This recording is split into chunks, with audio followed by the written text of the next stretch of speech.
Welcome to രജാസ്. നമ്മുടെ ചിതാറിന്റെ video ആണ്. ശരി, നമുക്ക് ഫസ്റ്റ് വരുന്നത് ഇതാട്ടോ. പ്യുവർ കോട്ടണിൽ തന്നെ അത്യാവശ്യം വെറൈറ്റി ആയിട്ടുള്ള പാറ്റേൺ നിങ്ങൾ നോക്കുന്നെങ്കിൽ എന്തായാലും ഇത് നല്ലൊരു ഓപ്ഷനാണ്. കാരണം ക്രോഷിയുടെ ലേസ് വർക്ക് തന്നെ കൊടുത്തിട്ടുള്ള ദുപ്പട്ടയാണ്.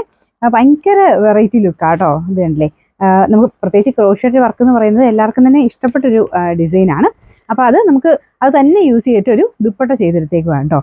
ഇത് ഫുള്ളായിട്ട് ആ ഒരു ലേസിന്റെ പാറ്റേൺ ആണ്.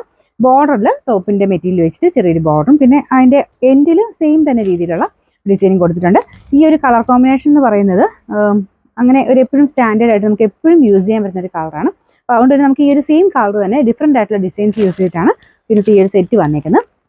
പിന്നെ ഫ്രണ്ട് പോർഷനിലും ആ ഒരു ക്രോഷയുടെ ലേസ് വർക്ക് തന്നെയാണ് കേട്ടോ. അപ്പോൾ ഇതൊക്കെ ഭയങ്കര ഒരു ഡിഫറെൻ്റ് ആയിട്ട് നല്ലൊരു ലുക്കായിരിക്കും നമുക്ക് തയ്ച്ചിട്ട് കഴിഞ്ഞാൽ കിട്ടുന്നത്. ഇങ്ങനെ കാണിക്കുന്ന പോലെ അല്ല കേട്ടോ, നല്ല വെറൈറ്റി ആയിട്ടുള്ള ലുക്കാണ്. പ്രത്യേകിച്ച് ഈ ഒരു ദുപ്പട്ടയാണ് എടുത്ത് പറയാതിരിക്കാൻ പറ്റില്ല, അത്രയും നല്ല ഭംഗിയുള്ള ഐറ്റമാണ്. ഞാൻ പറഞ്ഞില്ല, നോർമലി കോമൺ ആയിട്ട് കാണുന്ന ആ ഒരു കോട്ടൺ ടൈപ്പ് ഒരു ഫാബ്രിക്കേ അല്ല. ക്രോഷിയോടെ വന്നപ്പോഴത്തേനും സാറിന് ചെറുതായിട്ട് പോർഷനിലല്ലേ ക്രോഷ്യ വരാറുള്ളൂ. അപ്പോൾ ഇത് മൊത്തത്തിൽ വരുമ്പോഴത്തേനും അത്രയ്ക്ക് ഒരു ലുക്കാണ്. അപ്പോൾ ഇതിൻ്റെ ബോട്ടം വരുന്നത് കോട്ടൺ മെറ്റീരിയൽ തന്നെയാണ് കേട്ടോ. സെയിം ജെറ്റ് ബ്ലാക്ക് കളർ തന്നെയാണ്. ബോർഡറും സെയിം തന്നെയാണ് കേട്ടോ. ഇതുപോലെ വരും. ഇതിൻ്റെ നമ്പർ വരുന്നത് M422, റേറ്റ് 1890 1890. രണ്ടാമത്തെ പ്രിന്റ് കേട്ടോ. നല്ല പ്രിന്റുകളാണെല്ലാം. ഈ ഒരു ജോമെട്രിക് ടൈപ്പ് ഡിസൈനാണ് ഇതിൽ കൊടുത്തേക്കുന്നത്. Front portion design almost same തന്നെയാണ് കേട്ടോ. ദുപ്പട്ടയ്ക്കകത്ത് നടുക്കത്തെ ഡിസൈന് വലിയ വ്യത്യാസമില്ല. ബോർഡറിലോട്ട് വരുമ്പോൾ ടോപ്പിന്റെ സെയിം മെറ്റീരിയൽ വെച്ചിട്ടാണ് ബോർഡർ കൊടുത്തേക്കുന്നത്. ഫുൾ വ്യൂവിൽ ഇങ്ങനെ വരും. നല്ല ലെങ്തി ആയിട്ടുള്ള ദുപ്പട്ടയാട്ടോ.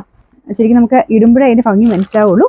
ബോട്ടം നല്ല ബ്ലാക്ക് കളറിൽ പ്യുവർ കോട്ടൺ ഫാബ്രിക് ആണ് ഇത് യൂസ് ചെയ്തേക്കുന്നത്. അപ്പോൾ അതുകൊണ്ട് ഈ ഒരു റേറ്റ് എന്ന് പറയുന്നത് സത്യം പറഞ്ഞാൽ വലിയ കൂടുതലല്ല. മെറ്റീരിയലാണെങ്കിലും പിന്നെ ഈ ഒരു ക്രോഷിയുടെ നോർമലി ചെറിയൊരു പോർഷൻ വന്നതിന് അത്യാവശ്യം റേറ്റ് വരുമ്പോൾ ഇത്രയും ഹെവി ആയിട്ടുള്ള ദുപ്പട്ട കൊടുത്തിട്ട് ഈ റേറ്റ് എന്ന് പറയുന്നത് ഭയങ്കര റീസണബിൾ ആണ്. ഇതിൻ്റെ നമ്പർ വരുന്നത് M420, റേറ്റ് 1890. എല്ലാം നല്ല പ്രിന്റ് എടുത്തിട്ടാണ് ചെയ്തേക്കുന്നത്. മെറ്റീരിയൽ എല്ലാം സെയിം ആണ്, പ്രിന്റ് മാത്രം ഡിഫറെൻ്റ് ആയിട്ട് വരും. ഞാൻ പറഞ്ഞത് ദുപ്പട്ടയും സെയിം തന്നെയാണ്. ബോർഡറിന്റെ ഡിസൈൻ ആ ഒരു ടോപ്പിന്റെ ഇതുമായിട്ട് മാച്ച് ചെയ്യുന്ന രീതിയിലാണ് ചെയ്തേക്കുന്നത്. പ്രിന്റ് സെയിം ആയിട്ട് വരും. നല്ല ലെങ്തി ആട്ടോ ദുപ്പട്ടയൊക്കെ. ഫുൾ കാണാൻ തന്നെ ഇങ്ങനെ കാണാൻ തന്നെ അത്ര ഭംഗിയാണ്. ബോട്ടം വരുന്നാലും പ്യുവർ കോട്ടൺ ഫാബ്രിക് ആണ്. കോട്ടൺ തന്നെ ഈ ഒരു റേഞ്ചിൽ, അതിന് മേലോട്ടുള്ള റേഞ്ചിൽ ഉപയോഗിക്കുന്നവരുണ്ട്. ജയ്പൂർ കോട്ടൺ ഒക്കെ തന്നെ ഉപയോഗിക്കുന്നുണ്ട്. അപ്പോൾ അങ്ങനെയുള്ളവർക്ക് നല്ലൊരു സെറ്റാണ് കേട്ടോ. എന്നാൽ വലിയ പൈസയൊന്നും വരുന്നുമില്ല. പിന്നെ നമ്പർ വരുന്നത് M423, റേറ്റ് 1890.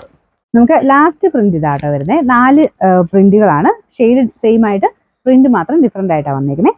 ഇതും കാണാൻ നല്ല രസമുള്ള ഫ്ലവർ പാറ്റേൺ ആണ് കൊടുത്തിരിക്കുന്നത് കേട്ടോ. കളർ കോമ്പിനേഷൻ സെയിം തന്നെ, ബ്ലാക്കും ആ ഒരു ഡാർക്ക് ഗ്രേയും ആയിട്ടുള്ള കോമ്പിനേഷനാണ്. ഇതിൻ്റെ ദുപ്പട്ട ഇതുപോലെ വരും. ബോർഡറൊക്കെ കാണാൻ അടിപൊളിയാണ്. ഇതാണ് ബോർഡറിലെ ഡിസൈൻ. സെയിം മുമ്പേ കാണിച്ചതായിട്ട് വേറെ വ്യത്യാസമില്ല. ഈ ഒരു ടോപ്പിന്റെ മെറ്റീരിയലിന് കൊടുത്തേക്കുന്ന ബോർഡർ മാത്രമേ ഡിഫറൻസ് ഉള്ളൂ. ബോട്ടം നല്ല ജെറ്റ് ബ്ലാക്ക് കളറിൽ പ്യുവർ കോട്ടൺ ഫാബ്രിക് തന്നെയാണ് കൊടുത്തേക്കുന്നത്. Number M421, rate 1890 1890.